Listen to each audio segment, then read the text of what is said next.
My name is Justin Hartshorn. I'm a student physical therapist. For educational purposes, are you okay with me recording today? Yes. All right, perfect. So I understand you're coming in with right-sided lower back pain with numbness and tingling that goes down to your right foot. So that's what we're going to address today. But first, I'm going to do 2 special tests to help confirm that diagnosis of just that category of low back pain with radicular symptoms. So it's easy to come back from. It's just going to be a lot of stretching and kind of moving around that lower back to take some pressure off of that that nerve that's causing the numbness and tingling. All right, so first one I want to do with you is called the slump test. So I want you to go ahead and place your hands behind your back. Go ahead and slump down, look down, and then with your right leg, go ahead and straighten that leg for me all the way up. Good. Is there any pain or symptoms with this? No. Okay, perfect. So for him, no symptoms. For the patient with this condition, he would experience symptoms down to the toes. Go ahead and perform that for me one more time. And then bring your toes up to your nose. Press on the gas pedal for me, so toes down. Good. And what we're doing there is just kind of flossing that nerve to see if it increases symptoms or decreases symptoms. All right, for the next one, go ahead and lie on your back for me. So we're going to do a straight leg raise for this one. So keeping this leg on the table, and you're going to keep this leg straight.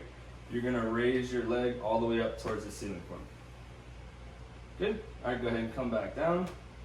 Any pain or anything with that? No. Perfect. All right, so again, for a patient that actually is experiencing these symptoms, it would be positive.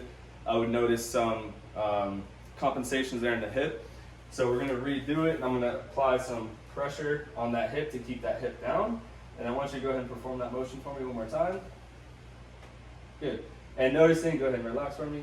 Noticing that improvement, or that improved his range of motion there, that would also be a positive sign for the straight leg raise. Now for the intervention, we're going to go ahead and do a sciatic nerve flossing. So I want you to go ahead and relax for me here. I'm going to take your leg through some motions. So we're going to go hip flexion, knee flexion, and ankle dorsiflexion. And then we're going to come out into extension, into plantar flexion. And what we're doing here is just flossing that sciatic nerve to help kind of take some tension off of the nerve down towards the spine, and hopefully help improve some of those radicular symptoms that he is getting down towards the toe. Good. So with the actual patient, I would do that about 10 times, take a rest, and then do that 2 more times for 3 sets total. And then I'm also going to give him this to do at home as well, because with a patient like this, working a lot of desk work, it's a lot of tight hamstrings as well. So I want you to go ahead and grab that and bring that foot all the way up towards the ceiling. Good, so stretching the hamstrings in here, and then I can also give him at-home nerve flossing instructions as well. So in this position, go ahead and point your toe down. Good, and then bring it back up towards your nose. And then point it down, bring it back towards your nose.